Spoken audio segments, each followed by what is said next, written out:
Estou caminhando nas montanhas da Lua.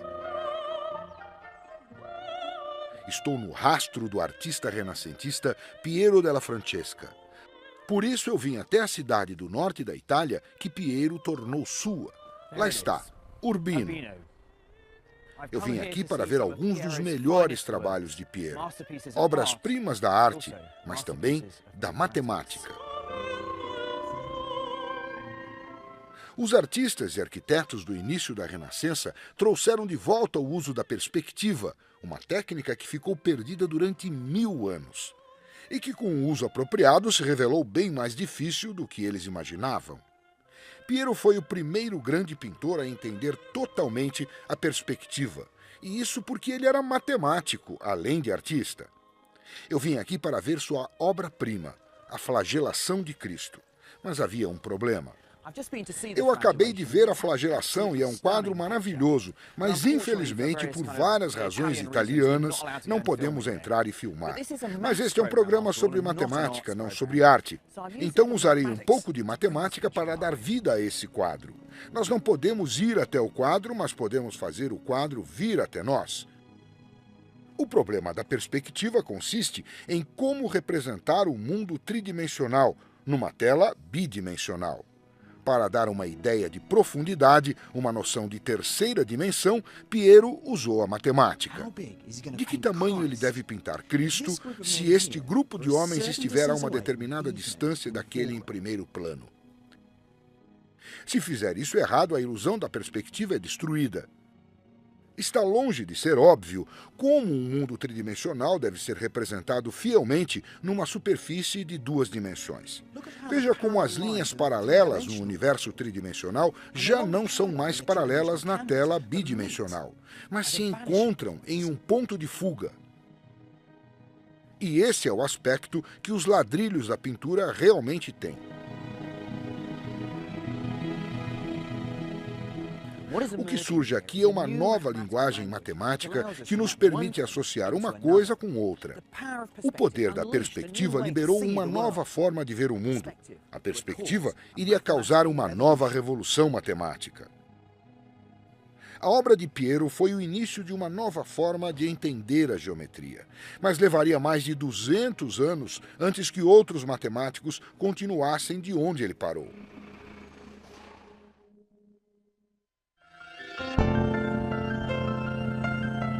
A nossa jornada nos trouxe ao norte.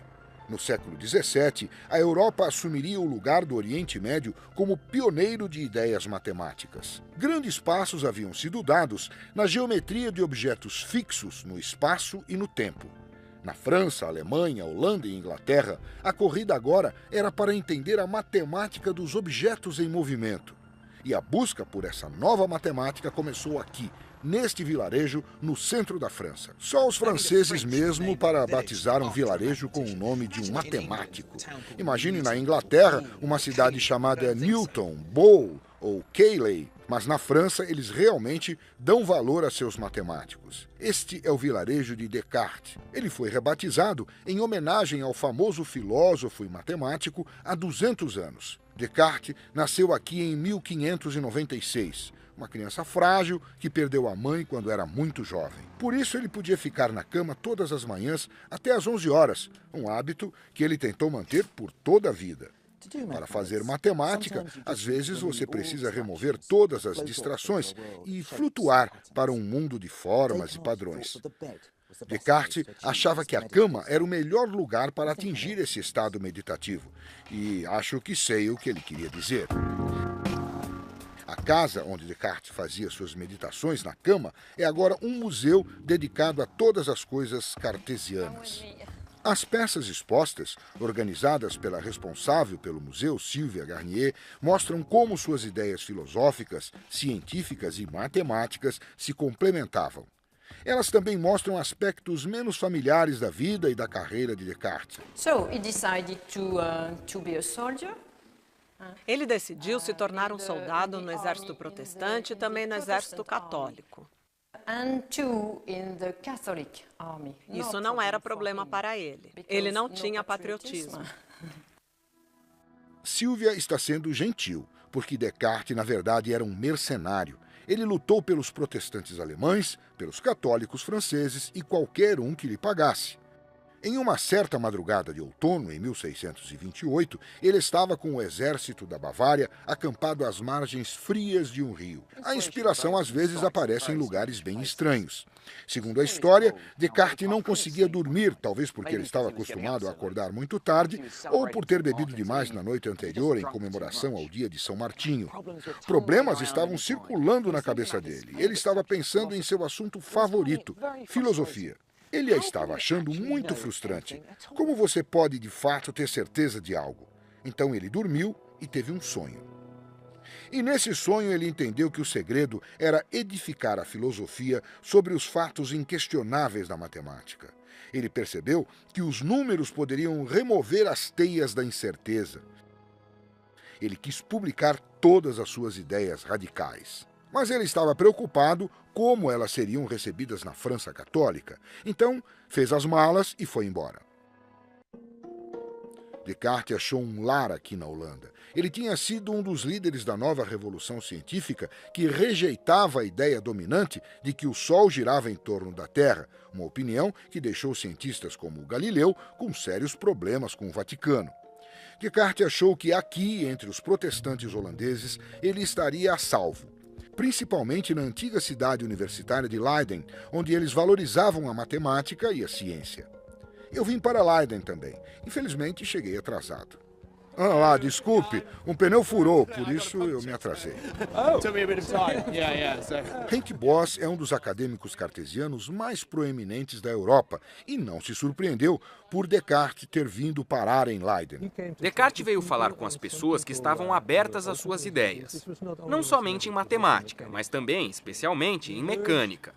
Ele unificou álgebra e geometria, de forma que você pudesse ter fórmulas e figuras e ir de uma a outra. Como um dicionário entre as duas? Sim.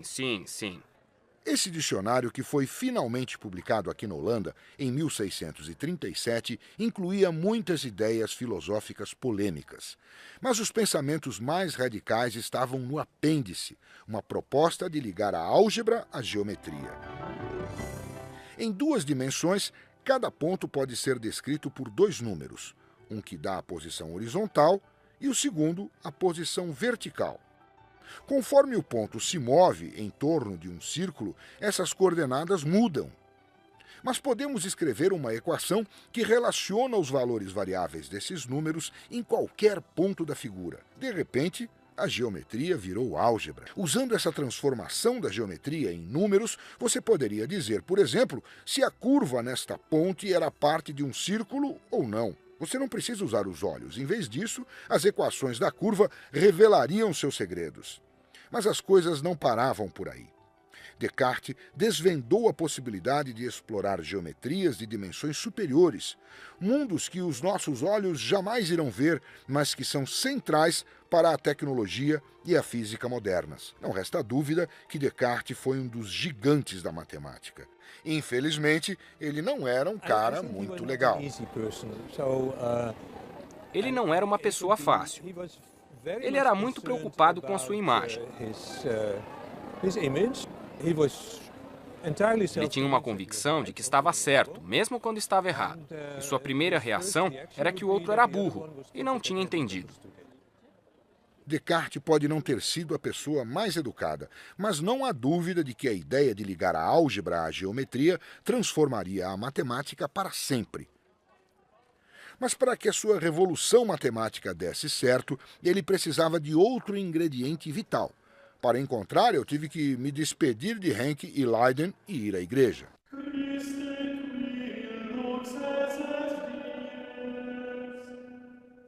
Eu mesmo não sou crente, mas é certo que muitos matemáticos da época de Descartes tinham fortes convicções religiosas.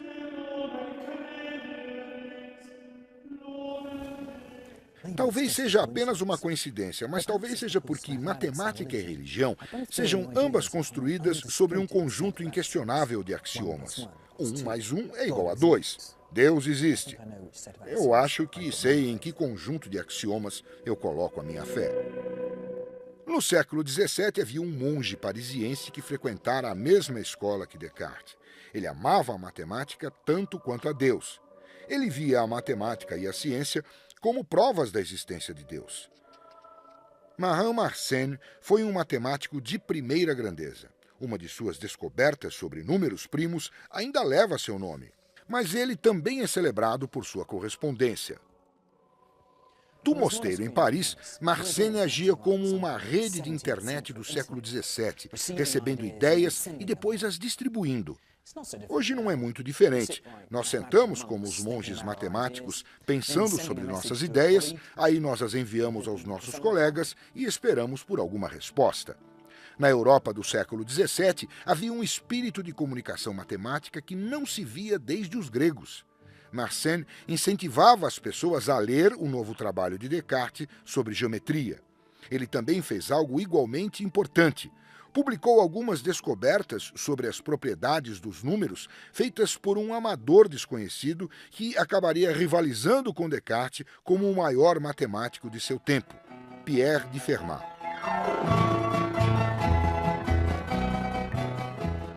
Aqui em Beaumont-de-Lomagne, perto de Toulouse, moradores e visitantes celebram a vida e a obra do filho mais famoso da aldeia. Mas não faço ideia do que esses gladiadores estão fazendo aqui. E a presença desse camelo é um pouco estranha também. O próprio homem teria aprovado com entusiasmo a ideia de usar diversão e jogos para aumentar o interesse na matemática. Ao contrário do aristocrático Descartes, Fermat não teria considerado inútil ou ordinária a ideia de criar um festival de matemática. Isto é matemática em ação. É bonito, é muito legal. A maior contribuição de Fermat à matemática foi essencialmente inventar a teoria moderna dos números. Ele formulou uma vasta gama de conjecturas e teoremas sobre os números, incluindo o famoso último teorema, que iria intrigar os matemáticos por cerca de 350 anos. Desencaixar é a parte fácil. Encaixar é que é difícil. Certo, quantas partes eu tenho? Eu tenho 6 partes. O que eu preciso fazer é encontrar uma simetria aqui. Acho que ele quer me mostrar como se faz, mas eu não quero ver. Eu odeio que me digam como resolver um problema, então não vou olhar. Ele está rindo de mim agora porque eu não consigo. Isso não é justo. Estou quase lá. Agora vou encaixar. Já arrivei! Consegui! Agora, esse é o prazer de fazer matemática. Quando tudo se encaixa e, de repente, você encontra a resposta certa. Incrivelmente, Fermat somente lidava com a matemática no seu tempo vago. Durante o dia, ele era um magistrado.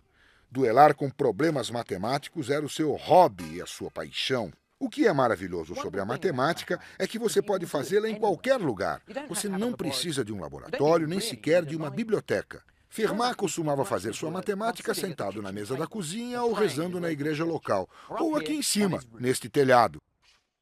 Ele pode parecer um amador, mas levava a matemática muito a sério. Fermat conseguiu achar vários padrões nos números que haviam derrotado matemáticos durante séculos.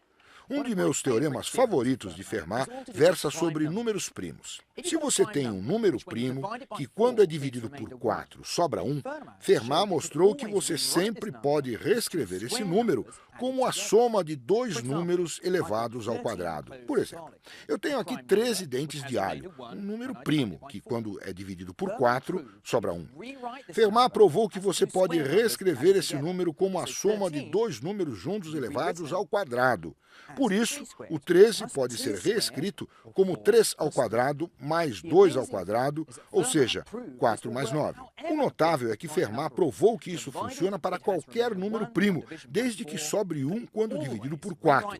Você sempre pode reescrever esse número como a soma de 2 números elevados ao quadrado. Meu Deus!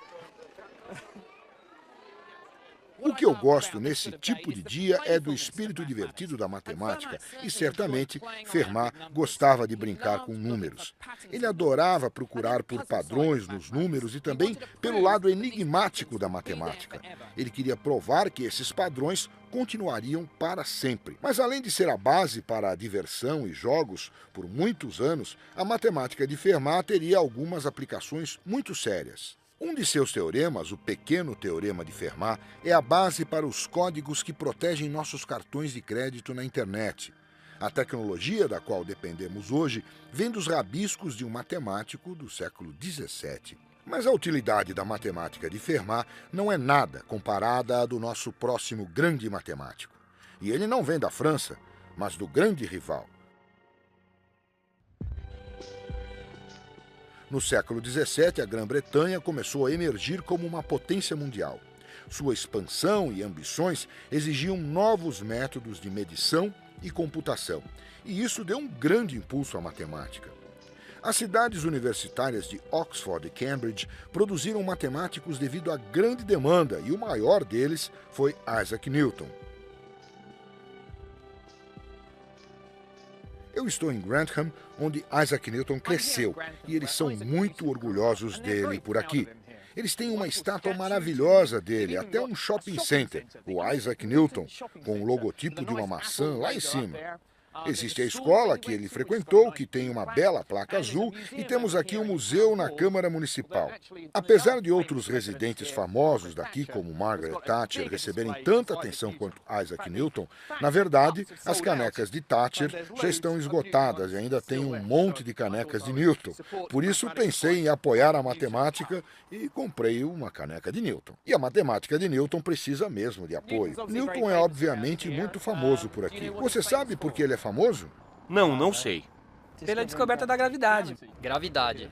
A história da maçã e a gravidade. Sim, a gravidade. E isso praticamente serve como um exemplo, pois se as pessoas sabem algo sobre o trabalho de Newton, é sua física, não sua matemática. Está com pressa? Tudo bem. Aceleração, estão vendo? Mais uma das leis de Newton.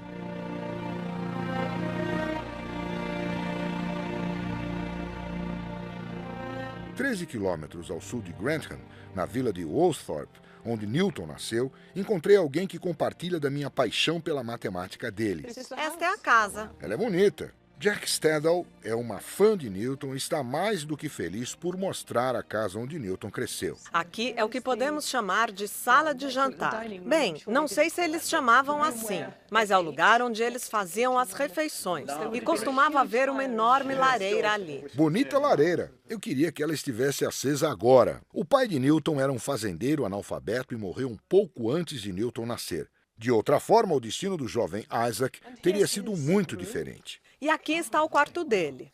Eles o preservaram bem. Tem uma atmosfera real de volta no tempo. Vejo que ele era relaxado como eu. Olha o estado dessa cama. Do mesmo jeito que eu deixei a minha nesta manhã.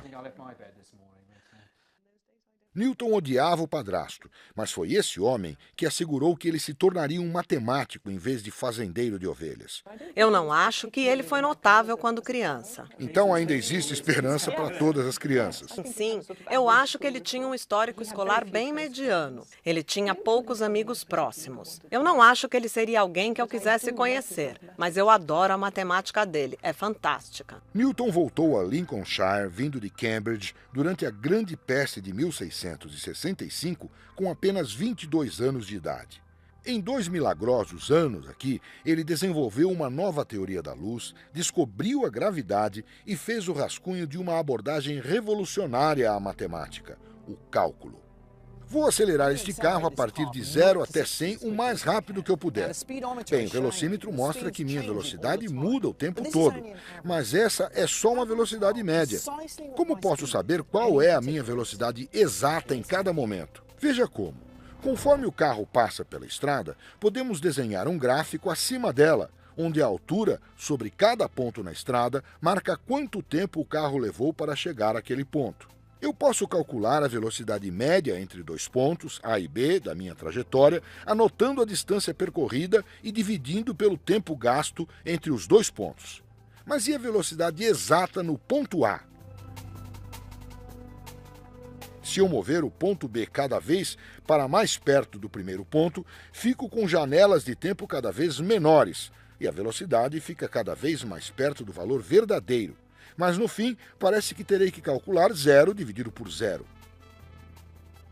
O cálculo nos permite dar sentido a essa operação. Ele permite calcular a velocidade exata e também a distância percorrida em qualquer instante de tempo. Isso dá sentido a coisas que temos como óbvias. Se eu deixar cair essa maçã, A sua distância e a velocidade mudam e o cálculo consegue lidar com tudo isso. o que é um grande contraste quando comparado com os gregos, que tinham uma geometria muito estática. Entenda, então, o cálculo é usado por todo engenheiro e físico porque ele descreve o mundo em movimento muito bem. Sim, é o único modo de lidar com a matemática do movimento e mudança. Tem muita matemática nesta maçã. O cálculo de Newton nos permitiu entender um mundo em constante mudança, as órbitas dos planetas, o escoamento de fluidos. Através do poder do cálculo, temos uma maneira de descrever com precisão matemática o complexo e sempre mutante mundo natural.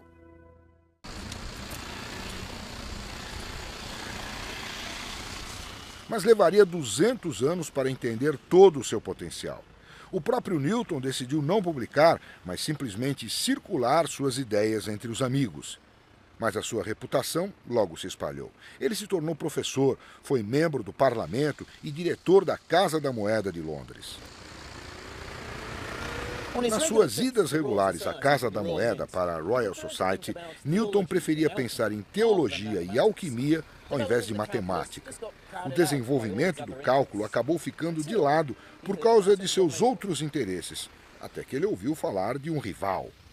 Um rival que também era membro da Royal Society e que surgiu com a mesma ideia que ele, Gottfried Leibniz. Cada palavra que Leibniz escreveu foi preservada e catalogada na sua cidade natal, em Hannover, no norte da Alemanha. Os manuscritos originais são mantidos em um cofre, principalmente o manuscrito que mostra como Leibniz também descobriu o milagre do cálculo pouco depois de Newton.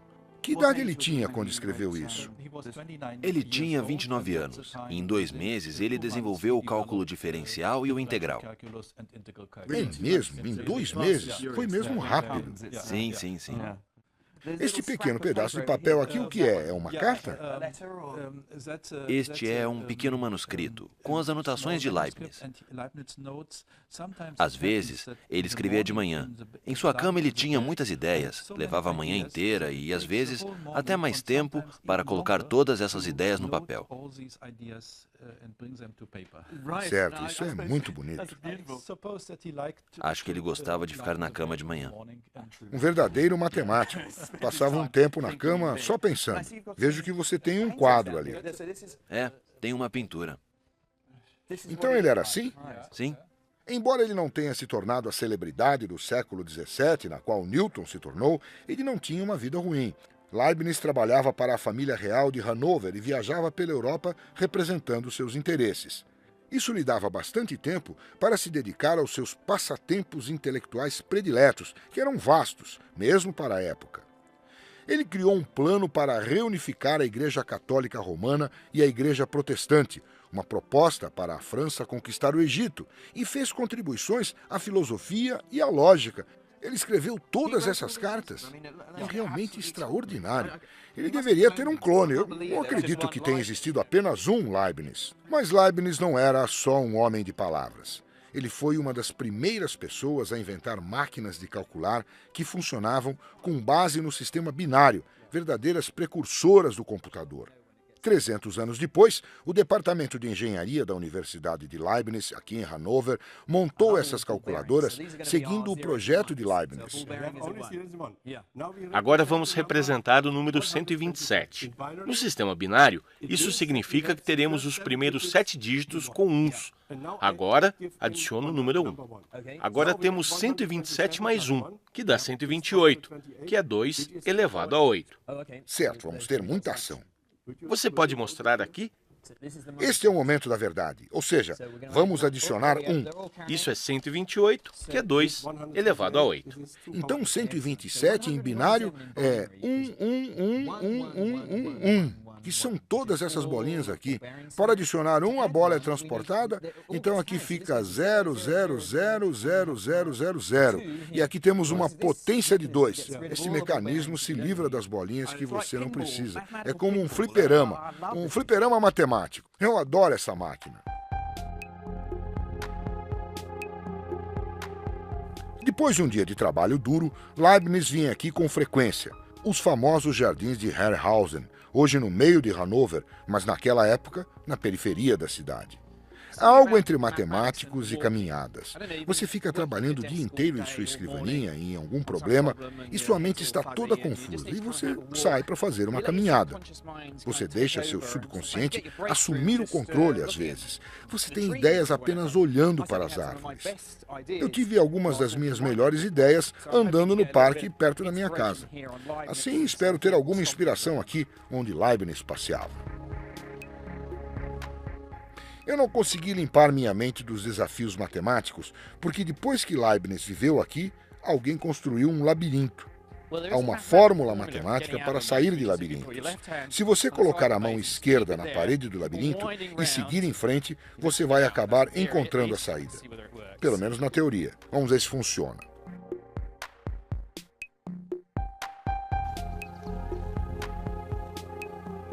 Leibniz não tinha tais distrações. Em 5 anos, ele desenvolveu os detalhes do cálculo independente de Newton, embora ele tivesse ouvido falar do trabalho de Newton.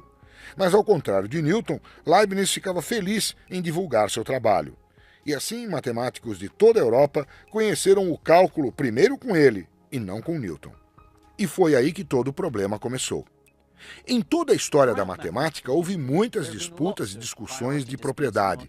Pode parecer um pouco mesquinho e infantil, mas nós realmente queremos o nosso nome naquele teorema. É a nossa única chance de imortalidade, porque o teorema ficará para sempre. E é por isso que dedicamos tanto tempo a resolver essas coisas. É difícil acreditar que alguém tenha feito ao mesmo tempo que nós.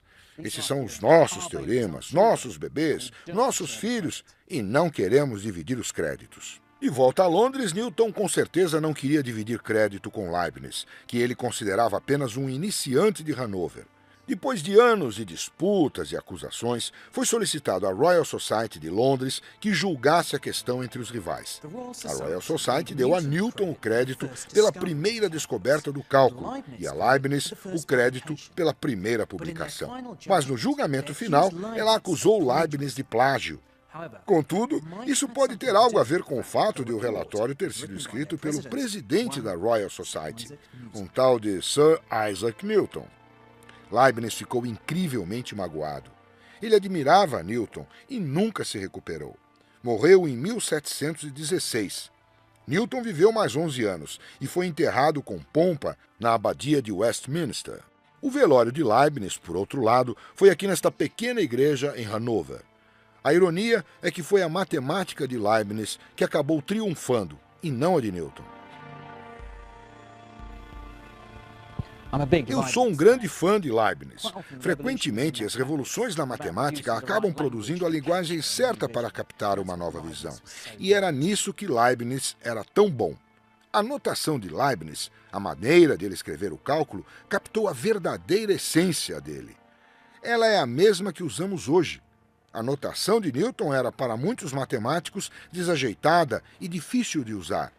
E enquanto a matemática britânica perde um pouco o rumo, a história da matemática migra para o coração da Europa, a Basileia. Nos tempos áureos do século XVIII, a cidade livre de Basileia, na Suíça, era o centro comercial do mundo ocidental. No meio desse turbilhão se desenvolveu uma tradição de ensino particularmente ligada ao comércio.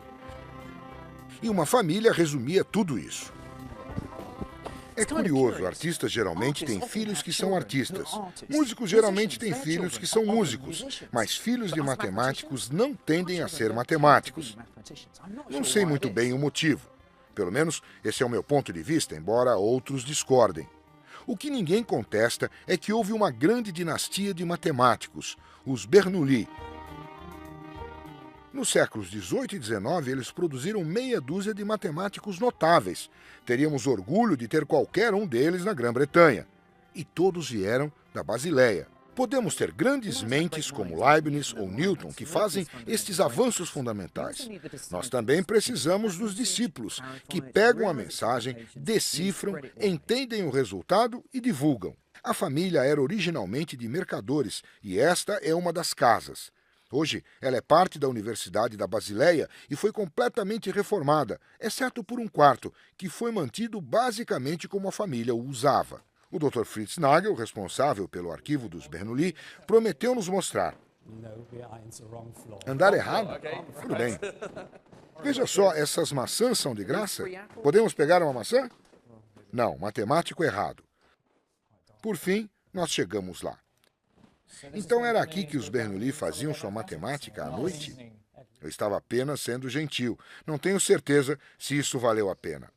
A única coisa interessante era um fogão antigo. Qual dos Bernoulli é seu favorito? O meu Bernoulli favorito é Johann I. Ele foi o matemático mais inteligente. Talvez o irmão Jacob tivesse um entendimento mais profundo sobre problemas, mas Johann achava soluções elegantes. Os irmãos não se gostavam muito, mas ambos idolatravam Leibniz. Eles trocavam cartas com ele, o defendiam diante dos aliados de Newton e disseminaram seu cálculo por toda a Europa. Leibniz ficou muito feliz por conhecer dois matemáticos talentosos fora do círculo de amizades dele, que compreendiam seu cálculo e podiam distribuí-lo por toda a comunidade científica. Isso era muito importante para Leibniz. E importante para a matemática também. Sem os Bernoulli, teria levado muito mais tempo para o cálculo se tornar o que é hoje, um pilar central da matemática. Pelo menos esse é o ponto de vista do professor Nagel, e ele é um grande fã dos Bernoulli. Hoje ele marcou um encontro com o professor Daniel Bernoulli, o membro mais novo da família, cujo sobrenome famoso faz com que ele receba e-mails bem estranhos. Outro que recebi foi: Professor Bernoulli, você pode me dar uma ajuda com este cálculo? Quando se encontra um Bernoulli, você espera que ele consiga fazer algum cálculo. Mas este é Daniel Bernoulli, professor de geologia. Os genes da matemática parecem ter desaparecido. E durante o nosso agradável jantar, eu acabei pensando novamente na matemática. É um pouco injusto com os Bernoulli descrevê-los simplesmente como discípulos de Leibniz. Uma de suas contribuições à matemática foi desenvolver o cálculo para resolver um problema clássico da época. Imagine uma bola descendo uma rampa. A tarefa é projetar uma rampa que faça a bola chegar do topo ao chão o mais rápido possível. Você poderia pensar que uma rampa reta seria o caminho mais rápido, ou talvez uma curva, como esta, que dá à bola bastante impulso para baixo. Na verdade, não é nenhuma das duas. O cálculo mostra que é o que chamamos de cicloide, a trajetória traçada pelo ponto de um pneu de bicicleta em movimento. Esta aplicação de cálculo pelos Bernoulli, que ficou conhecida como cálculo das variações, se tornou um dos aspectos mais poderosos da matemática de Leibniz e Newton. Investidores o utilizam para aumentar os lucros, engenheiros o exploram para minimizar o uso de energia, projetistas o aplicam para otimizar a construção. Enquanto isso, as coisas ficavam mais interessantes no restaurante. Minha segunda surpresa. Eu lhes apresento o Sr. Leonhard Euler, o Sr. Daniel Bernoulli. Leonhard Euler, um dos nomes mais famosos da matemática. Este Leonhard é descendente do primeiro Leonhard Euler, célebre aluno de Johann Bernoulli. Eu sou a 9ª geração e o 4º Leonhard da nossa família, batizado em homenagem a Leonhard Euler I, o matemático. Muito bem, e você também é matemático? Na verdade, eu sou analista financeiro. Não posso estudar matemática só com o meu nome. Todos iriam esperar que você provasse a hipótese de Riemann. Talvez tenha sido a decisão certa para Leonhard não seguir os passos do ilustre ancestral. Ele teria que corresponder a muitas expectativas.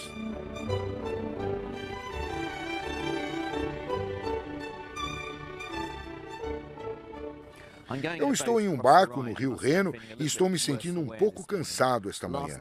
O jantar de ontem à noite com o Sr. Euler e o professor Bernoulli terminou com brindes à honra de todos os teoremas que os Bernoulli e Euler provaram. E, meu Deus, eles provaram muitos teoremas, nunca mais. Eu recebi olhares de reprovação das minhas companheiras de viagem. Felizmente, foi uma viagem curta. Nada parecido com a viagem que Euler fez em 1728 para começar uma nova vida. Euler pode ter sido protegido de Johann Bernoulli, mas não havia espaço para ele na cidade. Quem não tivesse o sobrenome Bernoulli teria poucas chances de conseguir um emprego em matemática aqui na Basileia. Mas Daniel, filho de Johann Bernoulli, era um grande amigo de Euler e conseguiu um emprego para ele na sua universidade. Mas para chegar lá, levava 7 semanas, pois a Universidade de Daniel ficava na Rússia. Não era um centro intelectual como Berlim ou Paris, mas São Petersburgo também não era nem um pouco menos sofisticada no século XVIII. Pedro, o Grande, tinha criado uma cidade bem ao estilo europeu, e toda cidade da moda na época tinha uma academia científica. A Academia de Pedro é agora um museu. Ele inclui várias salas cheias de curiosidades grotescas que geralmente são deixadas de fora nas exibições públicas do Ocidente. Mas por volta de 1730, o edifício era um centro de pesquisas de ponta.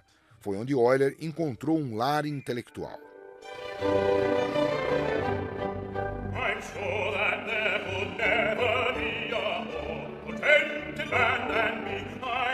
Muitas das ideias que fervilhavam na Europa naquela época, como o cálculo das variações, a teoria dos números de Fermat, foram cristalizadas nas mãos de Euler. Mas ele também estava criando uma incrível matemática moderna, como a topologia e a análise.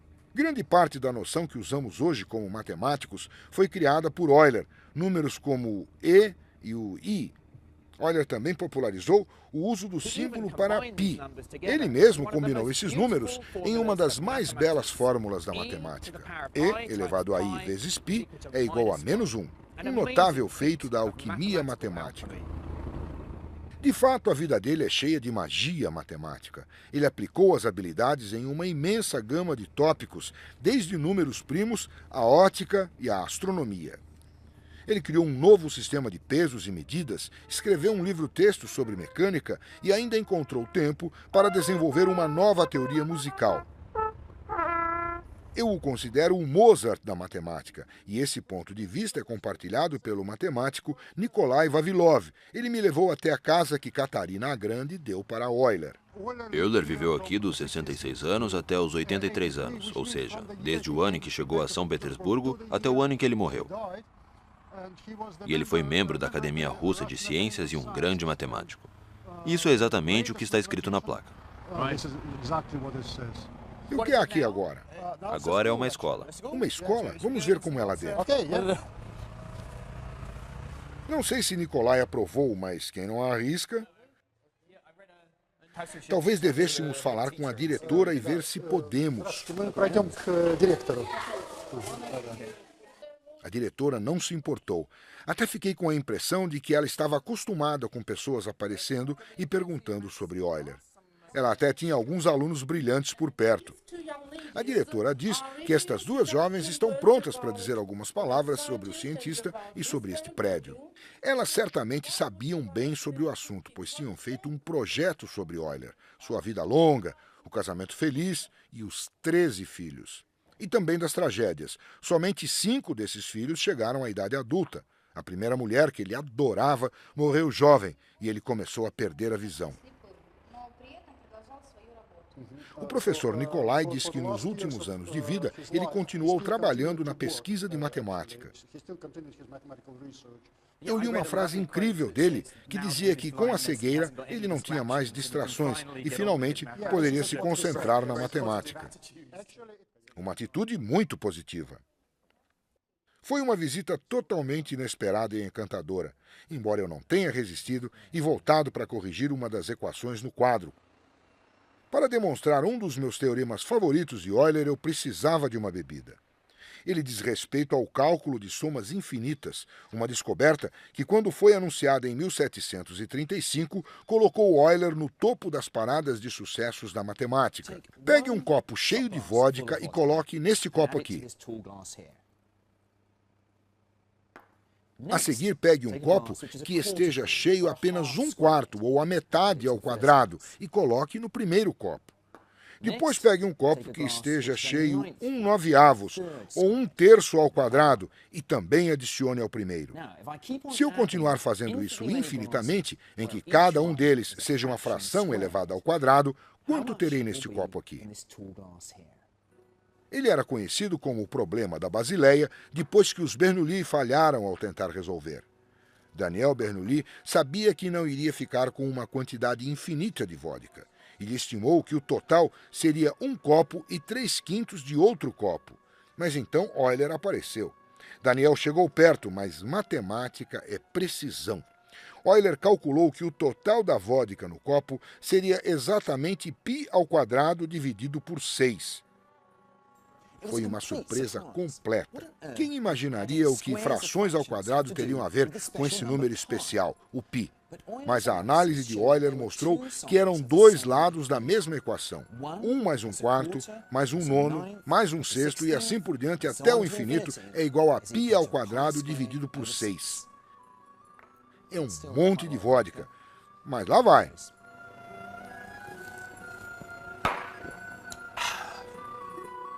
Euler seria difícil de superar. Matemáticos de dois países tentariam. A França e a Alemanha estavam no centro da revolução que tomou a Europa no fim do século XVIII. Ambas precisavam desesperadamente de matemáticos, mas apoiavam a matemática de forma bem diferente. Aqui na França, a Revolução enfatizou a utilidade da matemática. Napoleão percebeu que se você quisesse ter o melhor aparato militar, as melhores armas, então você precisava ter os melhores matemáticos. As reformas de Napoleão deram um forte impulso à matemática, mas essa seria uma matemática para servir a sociedade. Aqui nos estados alemães, o grande educador Wilhelm von Humboldt também era comprometido com a matemática, mas ela era separada das necessidades militares e do Estado. As reformas educacionais de von Humboldt valorizavam a matemática por si só. Na França, eles tinham matemáticos maravilhosos, como Joseph Fourier, cujo trabalho sobre as ondas sonoras ainda nos serve hoje em dia. A tecnologia do MP3 é baseada na análise de Fourier. Mas na Alemanha eles tinham, na minha opinião, o maior matemático de todos os tempos. Singular e pacata, a cidade universitária de Göttingen poderia parecer um lugar atrasado, mas esta pequena cidade foi lar de alguns gigantes da matemática, incluindo o homem descrito como o príncipe da matemática, Carl Friedrich Gauss. Poucos não matemáticos parecem saber algo sobre ele. Não em Paris. Você conhece Carl Friedrich Gauss? Nem em Oxford. Já ouvi falar, mas não posso dizer nada. Não faço ideia. Não faz ideia? Eu temo dizer que nem mesmo na Alemanha atual. Não, eu não sei. Não? Ok. Mas em Göttingen todos sabem quem é Gauss. Ele é o herói local. O pai era pedreiro e é provável que Gauss tivesse se tornado um também. Mas o talento singular foi reconhecido pela mãe e ela assegurou que ele recebesse a melhor educação possível. De vez em quando você ouve falar no noticiário de algum prodígio que terminou o estudo básico aos 10 anos e entrou na universidade aos 12. Mas ninguém se compara a Gauss. Aos 12 anos, ele já criticava a geometria euclidiana. Aos 15, descobriu um novo padrão nos números primos que iludira os matemáticos durante 2000 anos. Aos 19, descobriu uma nova figura com 17 lados que ninguém conhecia até então. Os primeiros sucessos o encorajaram a manter um diário. Aqui, na Universidade de Göttingen, você pode ler o diário de Gauss se souber latim. Ainda bem que eu tive a ajuda do professor Samuel Patterson, da Universidade de Göttingen.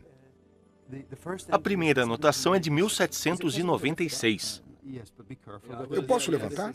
Sim, mas seja cuidadoso. É uma das coisas mais valiosas dessa biblioteca. Sim, eu não duvido. Ele escrevia maravilhosamente. É esteticamente muito agradável, mesmo para quem não entende. Só de olhar é muito bonito. Vou colocar de volta. É muito delicado. O diário prova que algumas ideias de Gauss estavam uma centena de anos à frente do seu tempo. Bem, aqui estão alguns sinais e integrais, uma forma bem diferente de matemática. Sim, esses foram os primeiros rascunhos da teoria das funções elípticas, que foi outro dos grandes avanços dele. Ele já era muito sofisticado. E aqui você vê o que é basicamente a função zeta de Riemann. Meu Deus! É muito impressionante. A função zeta se tornou um elemento vital da nossa compreensão atual sobre a distribuição da matéria-prima de todos os números primos. Tem uma parte aqui no diário onde ele diz: fiz uma descoberta fantástica. E a propósito, meu filho nasceu hoje. Dá para ver as prioridades dele. Eu acho que também conheço alguns matemáticos assim. Minhas prioridades pelo resto da tarde eram claras. Eu precisava caminhar novamente. Ainda bem que a cidade de Göttingen é cercada de boas trilhas silvestres. Era o cenário perfeito para eu pensar mais sobre as descobertas de Gauss.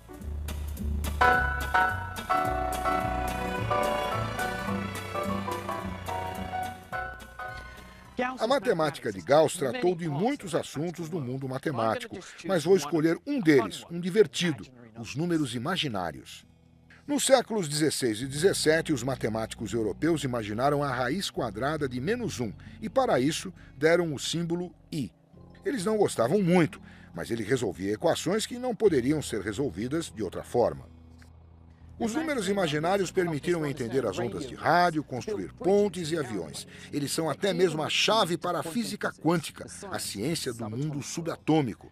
Eles forneceram um mapa para ver como as coisas realmente são. Mas no início do século XIX eles não tinham um mapa, nenhuma figura de como os números imaginários se conectavam com os números reais. Não existe espaço na linha dos números para a raiz quadrada de -1. Eu tenho os números positivos seguindo nesta direção aqui e números negativos seguindo nesta. O grande passo foi criar uma nova direção de números, perpendicular à linha dos números. E é aí que está a raiz quadrada de -1. Gauss não foi o primeiro a criar essa figura bidimensional dos números, mas ele foi o primeiro a explicar claramente. Ele deu às pessoas uma imagem para entender como os números imaginários funcionavam. E quando elas revelaram essa imagem, o imenso potencial pôde ser finalmente liberado. Bom dia, um café, por favor?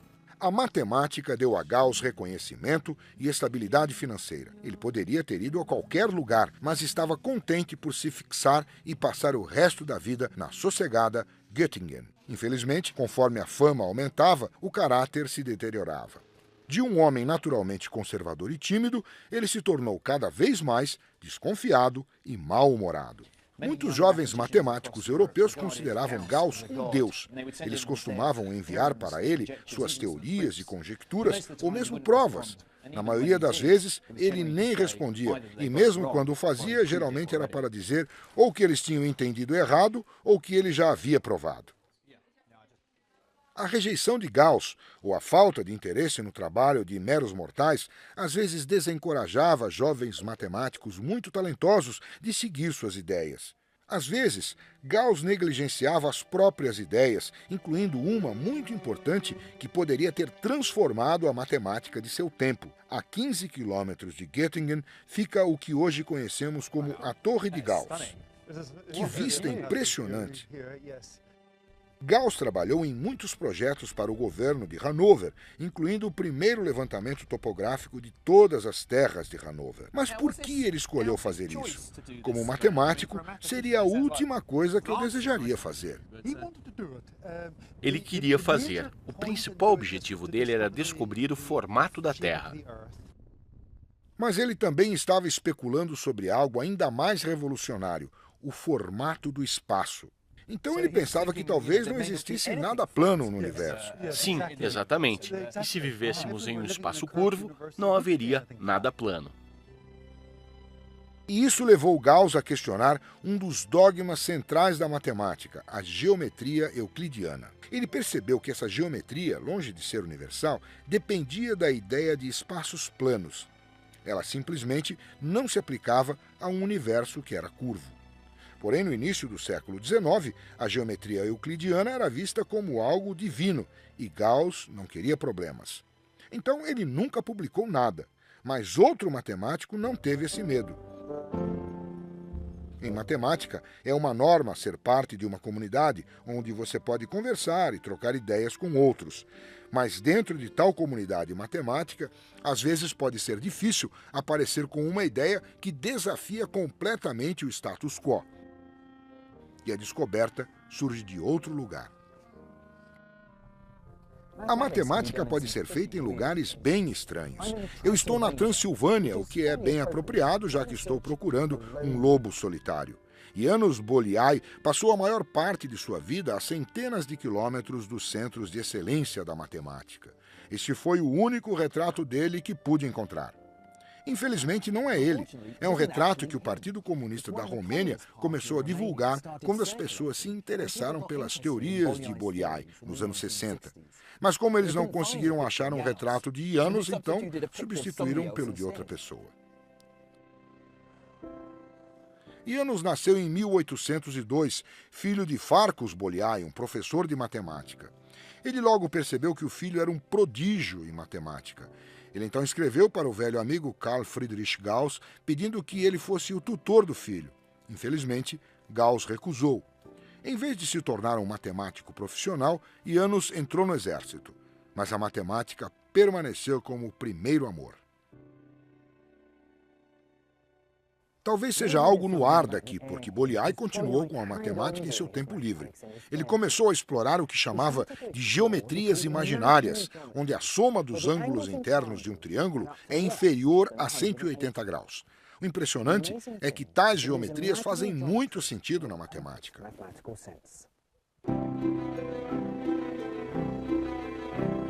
A nova geometria de Bolyai ficou conhecida como geometria hiperbólica. A melhor forma de imaginá-la é pensar na imagem espelhada de uma esfera onde as linhas se curvam umas sobre as outras. É difícil representar, já que estamos tão acostumados a viver em um espaço que parece ser reto e plano. Em sua cidade natal, Tirgumures, fui procurar mais sobre a matemática revolucionária de Bolyai. A memória dele é certamente reverenciada aqui. O museu possui uma coleção de objetos relacionados a Bolyai, alguns dos quais podem ser considerados tipicamente da Transilvânia. Ainda tem um pouco de cabelo aqui. É um pouco macabro. Mas o objeto que eu mais gostei daqui foi esse belo modelo da geometria de Bolyai. Aqui você tem a distância mais curta entre esses dois pontos, se você escolher este lado. Não é uma linha reta, e sim uma linha curva, que se inclina no triângulo. Então aqui está o lado onde as distâncias mais curtas, que definem um triângulo, somam menos de 180 graus. Bolyai publicou seu trabalho em 1831 e o pai enviou uma cópia ao velho amigo Gauss. Gauss respondeu imediatamente dando a sua aprovação. Mas Gauss se recusou a elogiar o jovem Bolyai porque ele disse que a pessoa a ser elogiada era ele próprio. Ele havia feito o mesmo cerca de uma década antes.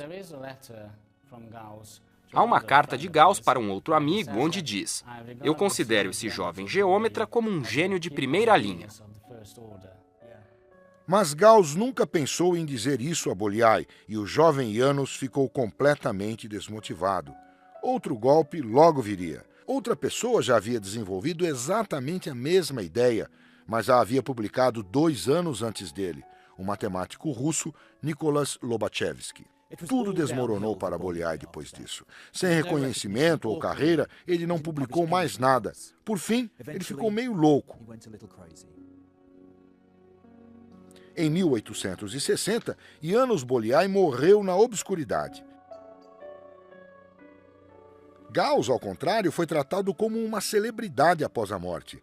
Uma universidade, unidades usadas para medir a indução magnética e até uma cratera na Lua foram batizadas em homenagem a ele. Durante sua vida, Gauss deu apoio a pouquíssimos matemáticos.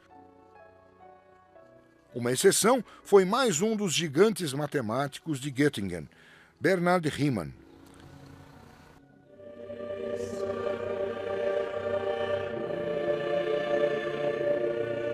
O pai era pastor e ele seria um cristão devoto por toda a vida. Mas Riemann cresceu como um garoto tímido que sofria de tuberculose. A família era numerosa e pobre e a única coisa que tinha dado certo para o garoto era a sua excelência em matemática. Essa foi a salvação. Muitos matemáticos, como Riemann, tiveram infâncias muito difíceis e eram bem reservados e suas vidas pareciam estar desmoronando. Foi a matemática que lhes deu um senso de estabilidade. Riemann passou boa parte da infância na cidade de Lüneburg, no norte da Alemanha. Esta foi a sua escola, construída depois das reformas educacionais de Humboldt, no início do século XIX. Riemann foi um dos seus primeiros alunos. O diretor viu um modo de fazer o tímido garoto sair para o mundo. Ele ganhou a liberdade de consultar a biblioteca escolar e isso abriu um mundo completamente novo para ele. Um dos livros que ele encontrou lá era do matemático francês Legendre, sobre a teoria dos números. O professor perguntou como ele estava indo com o livro. Ele respondeu: "Eu entendi todas as 859 páginas deste belo livro." Foi uma estratégia que fez bem a Riemann, pois ele se tornou um matemático brilhante.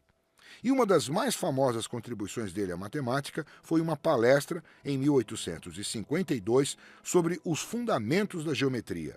Na palestra, Riemann primeiro descreveu o que era a geometria e sua relação com o mundo. Ele então esboçou o que a geometria poderia ser, uma matemática de diferentes tipos de espaço, dos quais apenas um seria o espaço euclidiano, plano no qual parecemos viver. Ele tinha apenas 26 anos de idade. Eu perguntei ao professor Samuel Patterson se as pessoas reconheceram a revolução. As pessoas não tinham como entender essas ideias. Somente 50 anos, 60 anos depois, com Einstein. Com Einstein. Então, isso foi o início da revolução que viria com a teoria da relatividade de Einstein? Sim, exatamente, sim. A matemática de Riemann mudou a forma de vermos o mundo. De repente, surgiu a geometria de dimensões superiores. O potencial estava lá, desde Descartes, mas foi a imaginação de Riemann que fez acontecer. Bem, ele começou sem colocar nenhuma restrição nas dimensões de forma alguma. Isso era algo bem novo no modo de pensar as coisas. Ok, alguém como Bolyai estava pensando em novas geometrias, mas eram novas geometrias bidimensionais. Geometrias bidimensionais, sim. Riemann rompeu com todas as limitações de 2 ou 3 dimensões e começou a pensar em dimensões superiores. E isso era inovador. O espaço multidimensional está no coração da matemática atual, na geometria, na teoria dos números e várias outras áreas da matemática. As ideias de Riemann ainda nos deixam perplexos e maravilhados. Ele faleceu em 1866, tinha apenas 39 anos de idade. Hoje, os resultados da matemática de Riemann estão em toda parte. O hiperespaço não é mais ficção científica, mas um fato científico.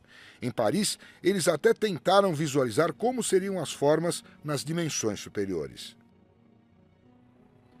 Assim como o artista renascentista Piero, que desenhou um quadrado dentro de outro quadrado para representar um cubo em uma tela bidimensional, o arquiteto aqui em La Défense construiu um cubo dentro de outro cubo para representar a sombra de um hipercubo quadridimensional. É graças ao trabalho de Riemann que temos finalmente os óculos matemáticos que nos permitem explorar tais mundos como este. Levou algum tempo para que a gente se acostumasse com esses óculos. Mas sem essa era dourada da matemática, de Descartes a Riemann, não existiria cálculo, nem física quântica, nem relatividade e nenhuma das tecnologias que usamos hoje. Mas ainda mais importante do que isso, a matemática deles tirou as teias de aranha e nos permitiu enxergar o mundo como ele realmente é, um lugar mais estranho do que imaginamos.